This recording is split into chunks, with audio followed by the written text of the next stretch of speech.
আজ সাবেক সেনা শাসক ও বিএনপির প্রতিষ্ঠাতা জিয়াউর রহমানের ৩৫তম মৃত্যুবার্ষিকী। ১৯৮১ সালের এই দিনে চট্টগ্রাম সার্কিট হাউসে এক সামরিক অভ্যুত্থানে নিহত হন সাবেক রাষ্ট্রপতি জিয়া। জিয়াউর রহমানের সামরিক জীবন ও স্বল্পকালের ক্ষমতাভোগের জীবন নানা কারণে বাংলাদেশের ইতিহাসে একটি বিতর্কিত অধ্যায় হিসেবে বিবেচিত। ১৯৭৫ সালের ১৫ই আগস্ট জাতির পিতাকে হত্যার নেপথ্য ভূমিকা এবং মুক্তিযুদ্ধের রক্তফসল এই বাংলাদেশে মুক্তিযুদ্ধ বিরোধী ৭১-এর ঘাতক জামাতে ইসলামী সহ স্বাধীনতা বিরোধীদের রাজনীতিতে পুনর্বাসন করেন সামরিক শাসক জিয়া। তার এসব বিতর্কিত ভূমিকা মুক্তিযুদ্ধের বাংলাদেশকে উল্টো পথে চালিত করেছে। এমনকি বঙ্গবন্ধু হত্যায় অংশগ্রহণকারী খুনিরাও জিয়ার সমর্থনের কথা বিদেশি সাংবাদিকদের বলেছেন। বঙ্গবন্ধুকে হত্যার পরপরই সেনা শাসক জিয়ার এসব ভূমিকা নিয়েই মন্তব্য করেছেন বিশিষ্টজনেরা। উজ্জ্বল আহমেদের বিশেষ প্রতিবেদন। একজন সামরিক কর্মকর্তা হিসেবে ৭১-এর মুক্তিযুদ্ধে অংশগ্রহণ করলেও ৭৫ পরবর্তীকালে বাংলাদেশের রাজনীতিতে চরমভাবে মুক্তিযুদ্ধের চেতনাবিরোধী ভূমিকা পালন করেন জিয়াউর রহমান। জাতির পিতা বঙ্গবন্ধু শেখ মুজিবুর রহমানকে হত্যার ১০ দিনের মধ্যে লেফটেন্যান্ট জেনারেল পদ লাভ এবং সেনাবাহিনীর প্রধান নিযুক্ত হন তিনি। প্রধান সামরিক আইন প্রশাসক থেকে ক্ষমতা দখলের জন্য জিয়াউর রহমান তৎকালীন রাষ্ট্রপতি বিচারপতি সাইমকে পদত্যাগ করিয়ে সামরিক পোশাকেই গ্রহণ করেন রাষ্ট্রপতির ক্ষমতা।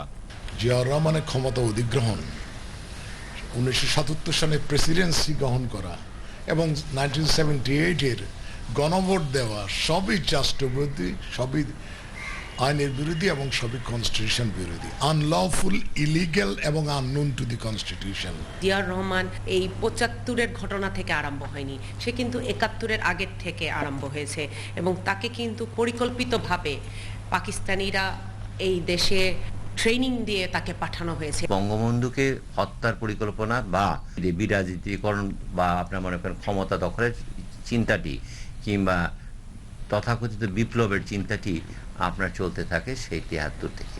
বঙ্গবন্ধু হত্যার পরিকল্পনা কিন্তু তখন থেকে হয় এবং সেই পরিকল্পনার সাথে ফারুক এবং আর রশিদ, নূর এরা আপনার সম্পৃক্ত হয়। Once set on removing Mujib, the young colonels had to find someone to put in his place. Their obvious choice was a man of their own kind, an army man. So they approached Major General Zia. The first obvious choice was General Zia, because at least he was not tarnished. So after a lot of arrangements, I managed to see him on 20th of March 1975 in the evening. General Zia said, I am a senior officer, I cannot be involved in such things. If you junior officers want to do it, go ahead. তার উত্থানকালেই বিচারের নামে এক প্রহসনের নাটক সাজিয়ে মৃত্যুর দণ্ডে দণ্ডিত করেন বীর মুক্তিযোদ্ধা কর্নেল আবু তাহের বীরুত্তমকে। স্বার্থের জন্য তিনি কর্নেল তাহেরকে ব্যবহার করেছেন এবং স্বার্থ উদ্ধারের পরে উনি ওনাকে হত্যা করেছেন। ১৯৭৫ সালে খুনি জিয়া আমার বাবাকে হত্যা করার পরে যখন অবৈধভাবে ক্ষমতা দখল করলো, তিনি কিন্তু প্রচুর আর্মি অফিসার যারা মুক্তিযুদ্ধের সপক্ষে শক্তি ছিল তাদেরকে হত্যা করেছেন। জাতীয় সংসদে কুখ্যাত ইনডেমনিটি আইন প্রণয়ন করে বঙ্গবন্ধুর খুনিদের রক্ষা এবং বিশ্বের বিভিন্ন দেশে বাংলাদেশ মিশনে নিয়োগ দিয়ে খুনিদের পুরস্কৃত করেছিলেন জিয়াউর রহমান। জিয়াউর রহমানের যে মুক্তিযুদ্ধ বিরোধী ভূমিকা এবং মুক্তিযোদ্ধা নিধনকারী হিসেবে যে ভূমিকা, এই ভূমিকাগুলো কিন্তু খুব স্পষ্ট হয়ে ওঠে তার ক্ষমতা নেবার পর। স্বাধীনতা বিরোধী জামাতে ইসলাম সহ বিভিন্ন মৌলবাদী চক্রকে এদেশের সুযোগ দেওয়া হয় রাজনীতি করার। গোলাম আজমকে বিদেশ থেকে এনে বাংলাদেশে স্থায়ীভাবে রাখার সুযোগ করে দিয়েছেন, একটা কেস পর্যন্ত তাদেরকে দেয়নি এবং স্বাধীনতা যুদ্ধের এই ভূমিকা গ্রহণকারী সবকে ইনডেমনিটির আমাদের আন্ডারে কাভার করার চেষ্টা করেছেন এবং তাদের যাতে বিচার না হয় সেই ব্যবস্থা করেছেন। অপশক্তি, মৌলবাদী শক্তি বলুন, জামাত আল-বদর বলুন, বাংলাদেশের সকল শত্রু বলুন, পাকিস্তানি চক্র বলুন, এই সকলকে আপনার মনে পুনর্বাসন সম্পন্ন করেন জেনারেল জিয়া।